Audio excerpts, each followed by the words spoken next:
भगवान श्री कृष्ण कहते हैं कि शांत होकर सुनो, क्योंकि जब संसार शोर करता है तब भगवान मौन में बात करते हैं। दुख का समय वह द्वार है जहां से आत्मा का प्रकाश झांकने लगता है।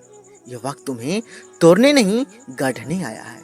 जब जीवन तुम्हें रुलाता है तब याद रखना, भगवान तुम्हारे करीब आते हैं।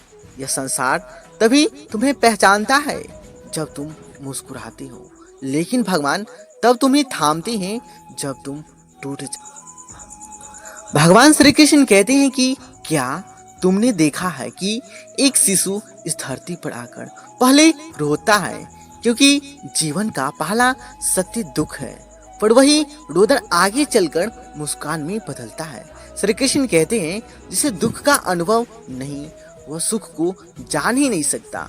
दुख हमारे जीवन में इसलिए आता है ताकि हम आगे देखें, सोचे और भीतर उतरे। तुम्हारा दुख कोई दंड नहीं है, वह तुम्हारा निर्माण है। जैसे कोई मूर्तिकार पत्थर पर चोट करता है, वैसे ही भगवान हमारे जीवन में दुख देकर हमें आकार देते हैं। एक साधारण पत्थर तभी मंदिर की मूर्ति बनता है जब वह बार बार चोट सहता है। क्या तुम्हें पता है श्री कृष्ण का जन्म एक अंधेरी रात में कारागार की कोठरी दीवारों के बीच हुआ था। माँ देवकी और पिता वासुदेव दोनों कैद में थी। चारों ओर पहरेदार, शूल और मृत्यु की छाया थी। उस नन्हे बालक की जन्म पर कोई उत्सव नहीं हुआ, कोई थाली नहीं बजी, लेकिन क्या कोई सोच सकता था कि यह बालक जो जीवन की शुरुआत ही कैद और संकट में करता है, वही आगे चलकर पूरी संसार को धर्म का मार्ग दिखाएगा। जन्म से ही जिनकी पीछे कंस की तलवार थी, जिनकी हर सांस संघर्ष से भरी थी, वही श्री कृष्ण आगे चलकर कुरुक्षेत्र की रणभूमि में अर्जुन को वह उपदेश देते हैं जो आज श्रीमद् भागवत गीता के रूप में अमर है। श्री कृष्ण का जीवन बताता है कि जिस पर प्रारंभ से ही दुखों की छाया होती है, अक्सर वही व्यक्ति कुछ विशेष लेकर इस धरती पर आता है। उसका प्रारंभिक जीवन भले ही अंधकार से भरा हो, लेकिन उसका अंत तेजस्वी से होता है। जब तुम्हारे जीवन में दुख दस्तक दे तो घबराओ मत। जब चारों ओर अंधकार हो तो समझो कि वह प्रभु की योजना है। शायद तुम किसी महान कार्य के लिए तैयार किए जा रहे हो। शायद तुम्हारा वर्तमान भले ही जेल में हो, लेकिन तुम्हारा भविष्य गीता है। श्री कृष्ण की तरह तुम्हारे जीवन में भी अंधेरे के बाद प्रकाश आएगा। तुम्हारे आंसू व्यर्थ नहीं जा रहे, वे तुम्हारे भाग्य की भूमि को सींच रहे हैं। धैर्य रखो, विश्वास रखो, क्योंकि जिस व्यक्ति का प्रारंभ दुखों से होता है, उसका अंत अक्सर विश्व की प्रेरणा देने वाले होता है।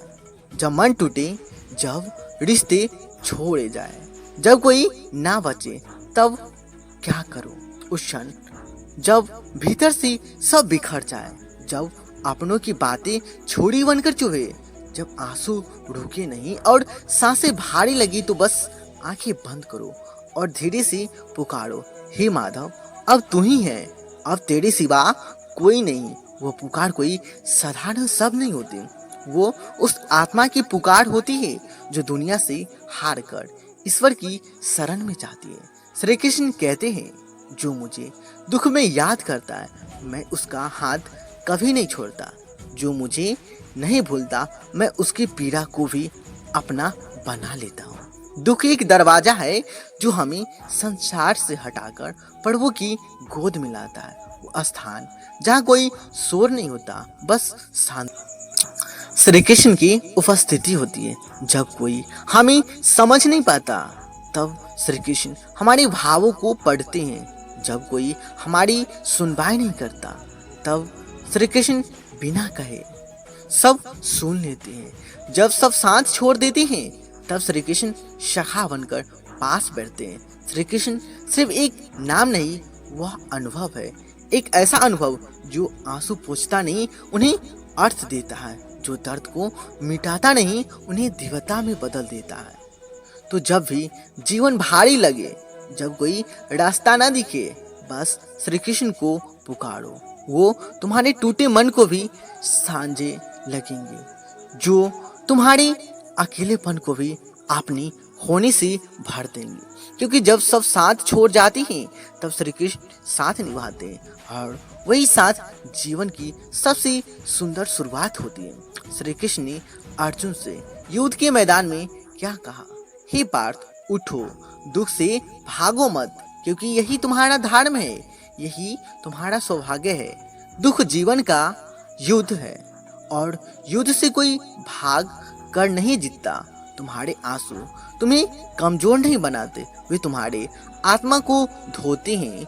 जो व्यक्ति दुख से भागता है वह भाग्य को खो देता है, पर जो व्यक्ति दुख को गले लगाता है वह भगवान को पा लेता है। क्योंकि दुख तुम्हारे भीतर छिपी शक्ति को जागृत करता है। जब सारी दुनिया तुम्हारे खिलाफ होती है तब तुम्हें पता चलता है कि तुम क्या हो। जब सब छूट जाता है तब पता चलता है कि वास्तव में भगवान ही साथ है। श्री कृष्ण कहते हैं, मनुष्य तब तक अधूरा है जब तक वह दुख को सच्चा मित्र नहीं मान लेता। जैसे अंधेरे में ही तारे दिखते हैं, वैसे ही जीवन के अंधकार में ही भाग्य का दीप जलता है। एक गरीब ब्राह्मण फटे वस्त्र, खाली पेट और कांपते कदमों से अपने मित्र श्री कृष्ण के पास आता है। उसके पास पेट में मात्र पोहा है, पर क्या हुआ? श्री कृष्ण ने उसे गले लगाया, उसके पोहे खाए और उसके भाग्य को इतना चमकाया कि वह राजा बन गया। जब तुम दुख में हो, ईमानदार हो, सच्चे हो, तब तुम श्री कृष्ण के सबसे प्रिय हो। तुम्हारे फटे कपड़े उन्हें नहीं रोकते, तुम्हारा रोता हुआ हृदय उन्हें खींच लाता है। क्या आज तुम्हारा मन टूटा हुआ है? क्या तुमने किसी अपने को खोया है? क्या तुम्हारी मेहनत का फल नहीं मिला? तो शांत हो जाओ, क्योंकि यही वह समय है जब श्री कृष्ण तुम्हारे करीब है। तुम्हारी सांसों में वह गीत गा रहे हैं जो तुम्हारे भाग्य को फिर से लिख देंगे। जिसने दुख में रोया है वही सुख में हंसना जानता है। जिसने अकेले चलना सीखा है वही संसार को राह दिखा सकता है। श्री कृष्ण तुम्हें दुख इसलिए दे रहे हैं क्योंकि वह तुम्हें गढ़ रहे हैं। तुम्हारे आंसू निर्माण का जल है। तुम्हारा भाग्य एक तपस्वी का तरह तैयार हो रहा है। जब अब जो भी तुमसे छीन लिया गया है वह केवल तुम्हें खाली कर रहा है ताकि श्री कृष्ण तुम्हें भर सके। तुम्हारे जीवन से जो लोग, सपने, रिश्ते, अवसर चले गए हैं वो इसलिए चले गए हैं क्योंकि वे तुम्हारे भीतर जगह घेरे हुए थे और श्री कृष्ण उस जगह को अपने प्रेम, अपनी कृपा, अपनी दिव्य उद्देश्य से भरना चाहते हैं। जो खो गया वह संसार था, जो मिलने वाला है वो भगवान का प्रसाद है। जब तक जीवन में सब कुछ तुम्हारे पास होता है तुम अपने ही कंधों पर टिके रहते हो, लेकिन जब सब छीन जाता है तब तुम श्री कृष्ण की गोद में गिरते हो और वहीं से शुरू होती है असली यात्रा। दुख में मत हारो, दुख में ही तुम्हारा सौभाग्य है, दुख में ही वह बीज है जिससे आत्मा का फूल खिलेगा। श्री कृष्ण कभी किसी को दुख देने नहीं आते, वे तो बस उस दुख को रूपांतरित करने आते हैं जिसे तुम अंत समझते हो। वही उनके लिए एक नई शुरुआत होती है। श्री कृष्ण कहते हैं, जिसने मुझे दुख में पुकारा मैंने उसे जीवन भर के लिए थाम लिया। तो अगर आज टूटी हुई अवस्था में हो, अकेले हो, रो रहे हो, तो बस पुकारो हे कृष्ण और देखना एक अदृश्य शक्ति तुम्हारे आंसू पोंछने लगेगी। क्योंकि श्री कृष्ण कभी किसी टूटे हुए को अधूरा नहीं छोड़ते, वे हमेशा उसे अपने प्रेम से पूरा करते हैं। तो अब अपने जीवन के उस कोने को देखो जहाँ तुम्हारे आंसू गिरे हो, वही भाग्य की ज्योति जल रही है जहाँ तुमने सबसे अधिक खोया, जहाँ तुम्हारा मन सबसे अधिक टूटा।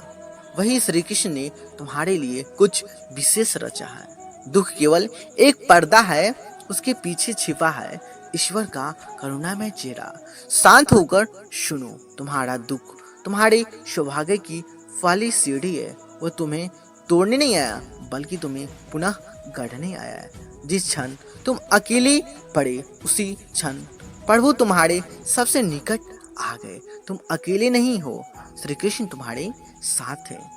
तुम्हारे हर हताश सांस में, हर टूटी उम्मीद में, हर रात की खामोशी में श्री कृष्ण तुम्हारा नाम लेकर तुम्हें थामे हुए हैं। दुनिया भले ना दिखे पर श्री कृष्ण है साथ, भले छूटे लेकिन सखा नहीं छूटा। जिसने जन्मों से तुम्हारा आत्मा को प्रेम किया है, वह हर क्षण तुम्हारे भीतर सांसें ले रहा है। तो कह दो, हे कान्हा, अब मैं डरता नहीं, क्योंकि मैंने जान लिया कि दुखों में ही तू है और तू ही मेरा भाग्य है। अब जो भी हो उसे स्वीकार करो।